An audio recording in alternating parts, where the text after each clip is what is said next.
Hello दोस्तों, नमस्कार। स्वागत है आपका एडवांस एग्रीकल्चर यूट्यूब चैनल पर। दोस्तों, आज की इस वीडियो के माध्यम से आपको बतलाने वाले हैं हल्दी की उन्नत खेती, टर्मरिक फार्मिंग। हल्दी की सफल खेती आप कैसे कर सकते हैं, हल्दी की खेती कब और कैसे करना चाहिए, कैसे बीज उपचार करना है, कौन सी वैरायटी का चुनाव और सलेक्शन करना चाहिए, समय, जलवायु, अनुकूल राज्य, अनुकूल किस्मों के साथ साथ बात करेंगे दोस्तों लगातार परंपरागत तरीके से जो हल्दी की खेती हमारे किसान भाई करते आ रहे हैं, तो पैदावार एकदम सीमित रहती है। तो पैदावार को, प्रोडक्शन को आप कैसे बढ़ा सकते हैं, कन्नों की जो क्वालिटी है, चमक है, साइज शेप को आप कैसे बढ़ा सकते हैं। तो इस वीडियो के माध्यम से दोस्तों आपको बतलाएंगे हल्दी में कौन सी बीमारी आती हैं, उनका इलाज, उपाय, रोकथाम, लागत, लाभ, मुनाफा के साथ साथ एरीगेशन, फर्टिगेशन के साथ साथ संपूर्ण जानकारी दोस्तों शेयर करेंगे इस वीडियो के माध्यम से। तो चैनल पर पहली बार आए हैं तो चैनल को सब्सक्राइब कर लीजिए, वीडियो को लाइक कर दीजिए। चलिए दोस्तों शुरू करते हैं। इस वीडियो के माध्यम से स्टेप बाय स्टेप जानकारी शेयर करेंगे कि आप कैसे हल्दी की खेती कर सकते हैं। चलिए दोस्तों शुरू करते हैं। हल्दी एक कंदवर्गीय फसल है और इसे खरीफ सीजन पर ग्रो किया जाता है, उगाया जाता है और काफ़ी अच्छा प्रॉफिट देने वाली यह कंदवर्गीय क्रॉप्स भी है। टाइमिंग के ऊपर दोस्तों बात करें तो इसका जो सही समय है 10 अप्रैल से लेकर 15 जून के मध्य आप दोस्तों बुआई कर सकते हैं, काफ़ी अनुकूल समय माना जाता है। जलवायु और तापमान के ऊपर बात करें तो खरीफ सीजन की है, प्रमुख फसल है, कंदवर्गीय फसल है, तो इसको आपको बेड बनाकर ही लगाना चाहिए। जैसे आप यदि जलवायु के ऊपर बात करें दोस्तों तो यह गर्म नम आर्द्र जलवायु की आवश्यकता पड़ती है और इस फसल पर दोस्तों जैसे आप अदरक को ग्रो करते हैं, आलू को ग्रो करते हैं, उसी प्रकार जैसे सब्जियाँ ग्रो हो जाती हैं, तो सभी जलवायु इस फसल के लिए काफ़ी ज़्यादा अनुकूल रहती हैं। वहाँ कोई दिक्कत की बात नहीं है, इसको आप सभी राज्यों पर ग्रो कर सकते हैं। एवं दोस्तों बात करते हैं टेम्परेचर। तो जो हल्दी की क्रॉप है इसके लिए जो टेम्परेचर है मिनिमम 22 से 24 और अधिकतम 35 से 36 डिग्री का जो टेम्परेचर रहता है, तापमान रहता है, काफ़ी ज़्यादा अनुकूल माना जाता है। भूमि और खेत की तैयारी के ऊपर दोस्तों बात करते हैं तो हल्दी की खेती वैसे तो आप सभी प्रकार की सॉइल पर खेती कर सकते हैं और खेत की तैयारी भी नॉर्मल तरीके से आप कर सकते हैं, लेकिन अच्छा उत्पादन के लिए आप एक काम कर सकते हैं कि जो हल्दी की खेती है, काली मिट्टी, काली दोमट है, बलुई दोमट है, चिकनी दोमट है, पीली दोमट भूमि काफ़ी ज़्यादा उपयुक्त रहती है। मृदा की जो पीएच वैल्यू दोस्तों 8.5-9 से अधिक है, अधिक एल्कलाइन है, तो फिर जिप्सम का आपको प्रयोग करना चाहिए। जब आप बुआई कर रहे हो तो 50 किलोग्राम जिप्सम का यदि आप 1 एकड़ में प्रयोग करेंगे तो पैदावार और भी ज़्यादा इंक्रीज होने वाली है और भी ज़्यादा बढ़ने वाली है। एवं खेत की तैयारी के ऊपर दोस्तों बात करते हैं तो 1 से 2 बार आपको जैसे कल्टीवेटर है, दकफिट है, तोताहल से पहली और दूसरी प्लॉविंग कराना चाहिए। एवं अंतिम जुताई आड़े और तिरछे में आपको ठीक तरीके से प्लॉविंग कराना चाहिए और रोटावेटर है, हैरो डिस्क जो हैरो है, इससे मिट्टी को ठीक तरीके से भुरभुरी करा लेना चाहिए। और दोस्तों जो मिट्टी है जितनी ज़्यादा भुरभुरी रहेगी उतना ही काफ़ी बेहतरीन तरीके से जो हल्दी है वो अंकुरण और जर्मिनेशन होने वाली है। तो पाटा लगाकर खेत को एकदम समतल करा लीजिए। जंगली जानवर परेशान करते हैं तो तारबंदी करा लीजिए। खेत के चारों साइड तारबंदी के साथ साथ ग्रीन नेट भी दोस्तों आप खिंचवा सकते हैं। जितनी ज़्यादा साफ सफाई रखेंगे उतनी ही स्वस्थ हल्दी की ग्रोथ लेगी फसल। और एक बात आपको बतला दें कि फुटाव बढ़ाने के लिए वे कौन से ज़रूरी काम है, तो वीडियो पर बने रहिए, आपको आगे बतलाया जाएगा कि हल्दी के ज़्यादा से ज़्यादा फुटाव के लिए और वनस्पतिक बढ़वार के लिए कौन सी खादों का इस्तेमाल करना चाहिए। तो वीडियो पर बने रहिए। वीडियो लंबी हो सकती है लेकिन इस वीडियो के माध्यम से डिटेल में संपूर्ण जानकारी दोस्तों शेयर करने वाले हैं। बेसल डोज के ऊपर दोस्तों बात करते हैं। जब आप जैसे आलू की आप खेती करते हैं ठीक उसी प्रकार आपको हल्दी की खेती बेड विधि में करनी है। तो आप जब आप बुआई कर रहे हों, चाहे हाथों से बुआई कर रहे हों या फिर पोटैटो प्लांटर से आप बुआई कर रहे हों, तो दोस्तों आपको कौन सी खाद देनी चाहिए, यानी प्राइमरी न्यूट्रिएंट। और प्राइमरी न्यूट्रिएंट में जो पकी गोबर की खाद है, कम से कम 3 से 4 ट्राली पकी हुई गोबर की खाद इस्तेमाल करना है। इसके अलावा आप सिंगल सुपर फास्फेट और उर्वरक खाद दोस्तों आपको 3 बैग इस्तेमाल करना है, या फिर NPK 12-32-16 3 बैग इस्तेमाल करना है। दोनों में से कोई एक, और 3 ट्रॉली गोबर की खाद इस्तेमाल करना है। कभी कभी हल्दी की क्रॉप्स पर, टर्मरिक क्रॉप्स पर काफ़ी ज़्यादा प्रॉब्लम्स आती है, वाइट ग्राफ की, सफ़ेद कीड़ा की और दीमक की समस्या आती है। तो इसके लिए आपको 0.3% जो फिप्रोनिल आता है, जैसे रिजेंट आता है, तो इसको भी आप इस्तेमाल कर सकते हैं। 5 किलोग्राम से लेकर 10 किलोग्राम की मध्य आपको इस्तेमाल करना है। तो इन ठीक तरीके से इनको मिक्स करना है, यानी SSP ले लीजिए या फिर आप DAP ले लीजिए या फिर NPK 12-32-16 ले लीजिए। NPK 12-32-16 3 बैग, DAP ले रहे हैं तो 2 बैग 1 एकड़ में सफिशिएंट है। इन सभी को जब आप बुआई कर रहे हों, यदि बुआई करते समय इनका प्रयोग करते हैं तो जो वनस्पतिक बढ़वार है वो काफ़ी अच्छी होने वाली है। इसके अलावा दोस्तों बात करते हैं उन्नतशील किस्में। तो भारत भर में सैकड़ों वैरायटी हैं, अलग अलग किस्में हैं। आप कौन सी किस्म को लगा रहे हैं और जिस किस्म को आप लगा रहे हैं कितना आपने हाईएस्ट उत्पादन निकाला है, कमेंट सेक्शन में ज़रूर बताइएगा। इससे अन्य किसानों की भी काफ़ी ज़्यादा हेल्प और मदद होने वाली है। उन्नतशील किस्मों के ऊपर दोस्तों बात करते हैं। नंबर 1 प्रगति के नाम से आती है, नंबर 2 शगुना, इसके अलावा फूले स्वरूप है और सीलम जैसी किस्मों को दोस्तों आप लगा सकते हैं। और भी अन्य अपने जो राज्य हैं, क्लाइमेट्स कंडीशन है, मौसम, जलवायु, भूमि और लेट और अंगेती बुआई के हिसाब से अपनी भूमि के हिसाब से आपको बेस्ट वैरायटी का ही चुनाव करना चाहिए। बेड तैयार के ऊपर दोस्तों बात करते हैं। तो हल्दी की खेती, यदि आप बेड तैयार करके हल्दी की खेती करते हैं तो जो कंद है उनका काफ़ी अच्छा विकास होता है।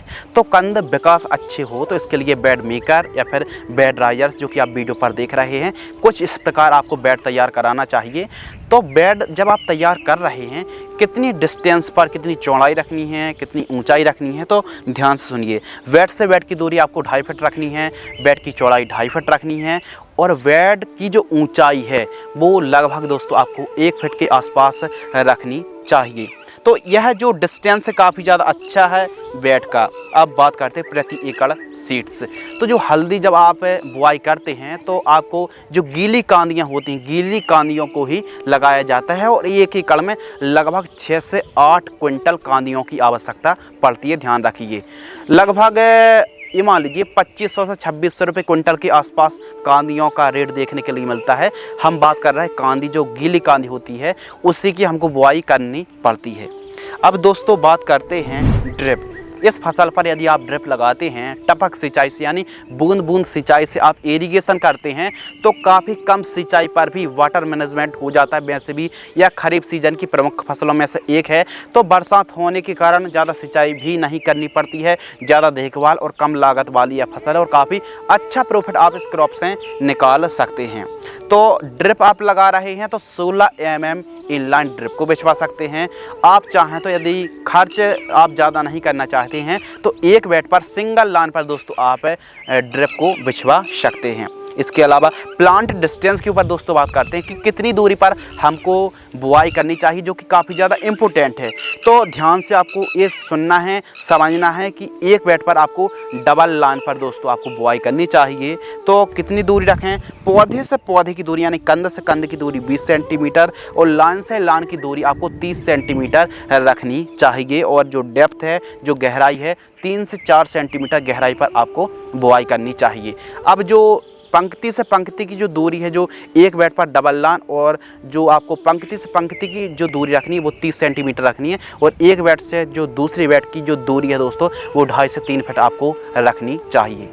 अब कुछ किसान भाई पूछते हैं कि क्या हम महाराष्ट्र पर खेती कर सकते हैं, झारखंड पर खेती कर सकते हैं, केरल? तो देखिए, यदि अनुकूल राज्यों के ऊपर दोस्तों बात करते हैं तो जो अनुकूल राज्य हैं आंध्र प्रदेश, तमिलनाडु, पश्चिम बंगाल, केरल, उड़ीसा, महाराष्ट्र, मध्य प्रदेश, उत्तर प्रदेश, झारखंड के साथ साथ अन्य स्टेटों पर भी दोस्तों आप हल्दी की खेती कर सकते हैं। कोई दिक्कत की बात नहीं है। यदि अदरक ग्रो हो जाता है, सब्जी ग्रो हो जाती है तो बेशक आप हल्दी को भी ग्रो कर सकते हैं, कोई दिक्कत की बात नहीं है। बस बरसात के दिनों पर जल भराव नहीं होना चाहिए, ध्यान रखिए। यदि जल भराव ज़्यादा होता है तो फिर आप हल्दी को नहीं बल्कि धान को ग्रो कर सकते हैं। अगले विषय के ऊपर दोस्तों बात करते हैं बीज उपचार, यानी जो जब आप बुआई करते हैं तो जो सीड्स ट्रीटमेंट करते हैं, बीज उपचार करना भी बहुत ज़्यादा ज़रूरी है। इससे कंद गलन की समस्या नहीं आती है। यदि आप हल्दी की खेती कर रहे हैं या फिर करने की सोच रहे हैं तो दोनों को क्या समस्या आ सकती है? कंद गलन की समस्या आती है, यानी पौधा एकदम सूख जाता है, कंद की जो स्टेम होती है वो सूख जाती है, कंद गलन की समस्या आती है। जैसे अदरक की क्रॉप्स में भी समस्या आती है कंद गलन की, ठीक उसी प्रकार इस फसल पर भी कंद गलन की समस्या आती है। तो इसके लिए बीज उपचार करना बहुत ज़्यादा ज़रूरी है। बीज उपचार आपको किस प्रकार करना है? तो देखिए, जैसे कार्बेंडाजिम है, मैंकोजेब है, या फिर CM75 है, या फिर और भी अन्य फंगिसाइड है, उतना अच्छा काम नहीं करती हैं। तो अच्छी फंगिसाइड से देखिए बीज उपचार कर ही रहे हैं तो रिजल्ट हमको मिलना चाहिए, ऐसी फंगिसाइड से हमको उपचार करना है। तो बीज उपचार आपको करना है BASF कंपनी की झेलोरा फंगिसाइड आती है। आपको 10 लीटर पानी लेना है और 50 ml झेलोरा फंगिसाइड से यानी ठीक तरीके से पानी को और झेलोरा फंगिसाइड को मिक्स कर लेना है। और जो कांदियाँ हैं, जो गीली कांदियाँ आप मार्केट से खरीद के लाओगे, उनको डुबो कर 40 मिनट तक छाँव में आपको सुखाना है। उसके बाद आपको बुआई कर देनी चाहिए। अब जैसे आपने बीज उपचार कर लिया, आपको ज़्यादा देर तक आपको घर में नहीं रखना है, यानी 40-50 मिनट तक छाँव में सुखाइए। उसी दिन कोशिश कीजिए कि उसी दिन आप बुआई कर दें। सोइंग के ऊपर दोस्तों बात करते हैं बुआई, तो इसकी भी 2 विधि हैं अलग अलग। एक तो आप हाथों से बुआई कर सकते हैं डायरेक्ट पर वेट पर। इसके अलावा जैसे पोटैटो प्लांटर आता है, पोटैटो प्लांटर से ही दोस्तों आप टर्मरिक की सोइंग कर सकते हैं, हल्दी की बुआई कर सकते हैं, कोई दिक्कत की बात नहीं है। तो हाथों से और प्लांटर भी आते हैं, उनसे आप बुआई कर सकते हैं, जो कि आप वीडियो पर देख रहे हैं।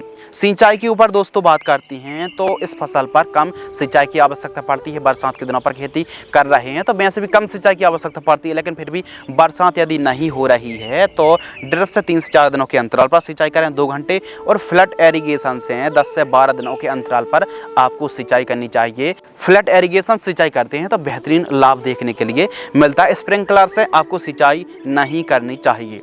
बीट कंट्रोल के ऊपर दोस्तों बात करते हैं, यानी खरपतवार की रोकथाम। तो हल्दी की फसल पर कोई भी खरपतवार नाशक स्प्रे करने की बजाय निराई गुड़ाई करें। रासायनिक जो खरपतवार नाशक दवाइयाँ होती हैं, हार्बिसाइड होती हैं, उनका स्प्रे करने से परहेज आप कर सकते हैं। कुल्पा की मदद से या फिर टॉप ड्रेसिंग करें, मजदूरों की मदद से निराई गुड़ाई आपको करना चाहिए। बैलों की मदद से या फिर पावर वीडर की मदद से, पावर टीलर की मदद से दोस्तों आपको मिट्टी को चढ़ाना चाहिए, टॉप ड्रेसिंग करना चाहिए, खरपतवार मुक्त फसल रखना चाहिए। तो ध्यान आपको ये रखना है कि खरपतवार नाशक यदि आप स्प्रे करेंगे तो 5 से 7 क्विंटल पैदावार घट जाएगी।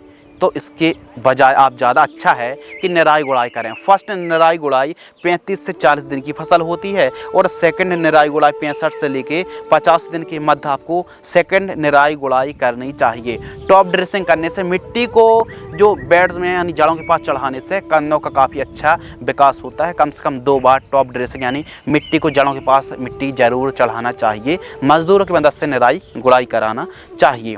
अगले विषय के ऊपर दोस्तों बात करते हैं स्प्रे शेड्यूल। अब हल्दी की फसल पर काफ़ी इम्पोर्टेंट विषय है दोस्तों स्प्रे शेड्यूल। क्यों ज़रूरी है? क्योंकि देखिए कभी कभी तो बीमारी रोग कम आते हैं, 1-2 स्प्रे पर भी काम चल जाता है, लेकिन कभी कभी दोस्तों एक समस्या आ जाती है। कौन समस्या? कि बीमारी आ जाती हैं, रोग आ जाते हैं, तो इनके लिए हमको स्प्रे करना बहुत ज़्यादा ज़रूरी है। जो बीमारी आ रही हैं उनकी रोकथाम करना भी बहुत ज़्यादा ज़रूरी होता है। तो सबसे पहले समझते हैं कि कौन कौन सी बीमारी रोग कीट का प्रकोप हो सकता है। आइए प्रमुख रूप से दोस्तों हम समझते हैं। तो प्रमुख रूप से वाइट ग्रब आता है, सफ़ेद मक्खी, aphid acid, semiloopers, stem borer blight, पर्णचित्ती, लीफ स्पॉट और पर्पल ब्लॉच के साथ साथ कंद गलन की समस्या दोस्तों आती है, पीलापन की समस्या आती है, ज़्यादा फुटाव नहीं आते हैं और भी तरह तरह की समस्या आती हैं। एवं दोस्तों पत्तियों को नुकसान पहुंचाने वाली काफ़ी प्रकार की इल्ली होती हैं और काफ़ी प्रकार के फंगस होते हैं। तो जो मोटा मोटी जो फंगस आते हैं उनके हमने नाम तो बतला दिए हैं। तो आइए बात करते हैं इनके रोकथाम यानी कंट्रोल के बारे में। तो यदि रोग बीमारी का प्रकोप है तो जो फर्स्ट स्प्रे है दोस्तों लगभग 30 से 35 दिन के आसपास की क्रॉप होती है। तो कृषि रसायन की पोषक super 25 ml, M45 fungicide mancozeb 75% 40 gram लेना है। Bayer company Confidor insecticide 10 ml लेना है। 15 लीटर पानी में घोल करके स्प्रे करना चाहिए। इस वीडियो के माध्यम से दोस्तों जो आपको हम डोज बतला रहे हैं 15 लीटर की दर से बतला रहे हैं और जितने भी 1 एकड़ में आपको पंप लगेंगे उस हिसाब से आपको स्प्रे शेड्यूल चलाना चाहिए। अब जैसे जैसे फसल ग्रो करती जाएगी उस हिसाब से दोस्तों आपको स्प्रे जो शेड्यूल है वो आपको मतलब जो पानी की क्वांटिटी है वो बढ़ानी पड़ सकती है। यानी छोटी फसल पर 2 पंप 3 पंप पर काम बन जाता है, लेकिन जैसे जैसे फसल बड़ी होती जाएगी 4 पंप 8 पंप 10 पंप 1 एकड़ में लगने वाले हैं। सेकंड स्प्रे 50 से 55 दिन के आसपास की फसल होती है तो बायर कंपनी की सोलेमन 10 ml लेना है। इसके अलावा डुपॉन्ट कर्जट 60 ग्राम और Syngenta company contest plant growth promoter 40 ml लेना है। 15 लीटर पानी में घोल करके आपको स्प्रे करना चाहिए। थर्ड स्प्रे 70 से 80 दिन के आसपास की फसल होती है तो बायर कंपनी की फेनस क्विक आपको लेना है दोस्तों 10 ml। Amistar top fungicide Syngenta company की 20 ml लेना है और सुमिटोमो की टाबली आती प्रति, जिसमें दोस्तों पेक्लोबुटराजोल है 40% SC, इसको लेना है 3 से 4 ml 15 लीटर पानी में घोल करके स्प्रे आपको करना चाहिए इन तीनों को। इसके अलावा फोर्थ स्प्रे के ऊपर दोस्तों बात करते हैं तो 90 दिन से लेकर 100 दिन के आसपास की क्रॉप होती है तो आपको NPK घुलनशील खाद 0050 आपको लेना है 100 ग्राम, बोरॉन 30 ग्राम, प्रोफेक्स सुपर इंसेक्टिसाइड 25 ml, इन तीनों को ठीक तरीके से मिक्स करना है और 15 लीटर की दर से जो क्वांटिटी डोज बतला रहे हैं स्प्रे आपको करना चाहिए। इस प्रकार दोस्तों आप अपनी हल्दी की फसल पर आवश्यकता अनुसार कीटनाशक दवाई फंगिसाइड का स्प्रे करेंगे तो बेहतरीन तरीके से फसल हरी भरी रहेगी और बेहतरीन आपको लाभ मिलने वाला है। खाद शेड्यूल के ऊपर दोस्तों बात करते हैं फर्टिगेशन शेड्यूल। यदि दोस्तों न्यूट्रिएंट यानी पोषक तत्वों की कमी रह जाती है तो कहीं ना कहीं पैदावार पर, उपज पर डायरेक्ट रूप से उत्पादन में गिरावट देखने के लिए मिल सकती है। तो इसके लिए आपको ये काम करना है कि प्रॉपर आवश्यकता अनुसार न्यूट्रिएंट की पूर्ति कराना चाहिए। यदि बड़े लेवल पर आप हल्दी की खेती कर रहे हैं, मृदा परीक्षण करा लीजिए। सॉइल टेस्ट कराने से आपको ये पता चल जाएगा कौन कौन से पोषक तत्वों की कमी है, इस बात को ध्यान रखिए। यदि हल्की भूमि है तो इन खादों का इस्तेमाल तो आप कर ही सकते हैं पैदावार बढ़ाने के लिए। तो जो फर्स्ट खाद, यदि आप साधारण तरीके से खेती कर रहे हैं तो 20 से 25 दिन के आसपास की फसल होती है फर्स्ट खाद। यूरिया उर्वरक खाद आपको 25 किलोग्राम लेना है और किसी अच्छी कंपनी की सूक्ष्म पोषक तत्व युक्त खाद माइक्रो न्यूट्रिएंट फर्टिलाइजर्स दोस्तों आपको 5 किलोग्राम लेना है। इन दोनों को मिक्स करना है और 1 एकड़ में जो जानकारी प्रति एकड़ की दर से बतला रहा है, 1 एकड़ में 43,560 स्क्वायर फीट होते हैं, जड़ों के पास देकर सिंचाई आपको करना चाहिए। सेकंड खाद 35 से 45 दिन के आसपास की फसल होती है तो DAP 30 kg, SSP 30 kg, urea 40 kg और सागरिका दानेदार जो कि सीवीड एक्सट्रैक्ट है, कंपनी की सागरिका दानेदार आती है या फिर किसी भी अच्छी कंपनी की आप सीवीड एक्सट्रैक्ट ले सकते हैं 10 किलोग्राम। इन तीनों चारों को मिक्स करना है और प्रति एकड़ जड़ों के पास देकर सिंचाई करें। अब जड़ों से लगभग आप ये मान लीजिए 3 से 4 इंच दूर जड़ों के पास देकर सिंचाई करें। बेहतरीन निराई गुड़ाई करें, खाद दें, बहुत अच्छा लाभ देखने के लिए मिलेगा। थर्ड खाद के ऊपर दोस्तों बात करते हैं 55 से 60 दिन के आसपास की फसल होती है तो मैग्नीशियम सल्फेट आपको लेना है 15 किलोग्राम। सल्फर, अब कौन सी सल्फर? सल्फर लेना है 90% वाली जो WDG फॉर्म में आती है 5 किलोग्राम लेना है। इसके अलावा बोरॉन V20% वाली लेना है दोस्तों आपको 500 ग्राम। इन तीनों को मिक्स करना है, प्रति एकड़ की दर से जड़ों के पास देकर सिंचाई करना चाहिए। तो इस हिसाब से दोस्तों आवश्यकता अनुसार आप खाद और उर्वरक की पूर्ति करेंगे, पोषक तत्वों की पूर्ति करेंगे तो बेहतरीन लाभ देखने के लिए मिलेगा। जैसे जैसे दोस्तों फसल बढ़वा लेती जाती है उस हिसाब से आपको आवश्यकता अनुसार न्यूट्रिएंट की पूर्ति करना चाहिए। यदि भूमि या फिर हमारी फसल बहुत अच्छी बढ़वा ले रही है तो फिर ज़्यादा खाद देने की आवश्यकता नहीं रहती है। ऑब्जर्वेशन करें, पोषक तत्वों की कमी दिख रही है, पीलापन दिख रहा है तो कैल्शियम नाइट्रेट खाद को दें बोरॉन के साथ। तो फिर आवश्यकता अनुसार पोषक तत्वों की पूर्ति करेंगे, स्प्रे करेंगे तो फिर कम लागत पर बेहतरीन आप हल्दी की फसल से आप उत्पादन निकाल सकते हैं। प्रोडक्शन के ऊपर दोस्तों बात करते हैं हल्दी का उत्पादन। तो हल्दी का उत्पादन काफ़ी ज़्यादा डिपेंड करता है दोस्तों कि आपने फसल की कैसी केयर की है, भूमि कैसी है, कैसी जलवायु, कैसी आपने सिंचाई करी और कैसे उर्वरक खादों की पूर्ति करी। यदि फसल स्वस्थ होगी, काफ़ी अच्छे तरीके से व्यवस्थित तरीके से आप टॉप ड्रेसिंग करेंगे, व्यवस्थित तरीके से खेती करेंगे, स्वस्थ फसल को रखेंगे तो काफ़ी अच्छी पैदावार के लिए मिल सकती है। ऐसा नहीं है दोस्तों कि जो हम प्रोडक्शन बता रहे हैं इतना ही हो, बल्कि अच्छी केयर करने पर प्रोडक्शन बढ़ भी सकता है। और यदि भूमि हल्की है या फिर कम उपजाऊ भूमि है या फिर आप बहुत ही कमज़ोर तरीके से खेती कर रहे हैं तो पैदावार घट भी सकती है। 1 एकड़ में 30 क्विंटल से लेकर 35 क्विंटल सूखी हल्दी का उत्पादन देखने के लिए मिलता है। गीली हल्दी की बात नहीं कर रहे हैं दोस्तों, गीली हल्दी ज़्यादा ही प्रोडक्शन देखने के लिए मिलता है। उसको वॉश किया जाता है, सुखाया जाता है, उसके बाद जो सूखी हल्दी होती है उसकी हम बात कर रहे हैं तो 1 एकड़ में 30 क्विंटल के आसपास पैदावार देखने के लिए मिलती है। लाइफ साइकिल के ऊपर दोस्तों बात करते हैं तो हल्दी की जो लाइफ साइकिल है, जीवन चक्र है, 7 से 8 महीने के आसपास का समय मान लीजिए। लागत के ऊपर दोस्तों बात करते हैं, यदि आप हल्दी की खेती करते हैं तो 1 एकड़ पर आपको कितनी लागत लगेगी, तो सभी जो खर्च हैं उनको यदि जोड़ा जाए और यदि आप व्यवस्थित तरीके से हल्दी की खेती करें तो 1 एकड़ में 40 से 45 हज़ार रुपये के आसपास का खर्च आ जाता है। अब दोस्तों अगले विषय के ऊपर बात करते हैं मार्केटिंग रेट, बाजार भाव। तो मार्केटिंग रेट फ्लेक्सिबल रहता है, कीमतें अच्छी मिल सकती हैं, बहुत अच्छी मिल सकती हैं, फिर कमज़ोर भी हल्दी की कीमतें देखने के लिए मिल सकती हैं। तो ध्यान आपको ये रखना है कि हल्दी के जब बाजार भाव अच्छे हों तभी आपको बिक्री करना चाहिए। 6,000 साढ़े 6,000 रुपये के आसपास प्रति क्विंटल का रेट देखने के लिए मिलता है।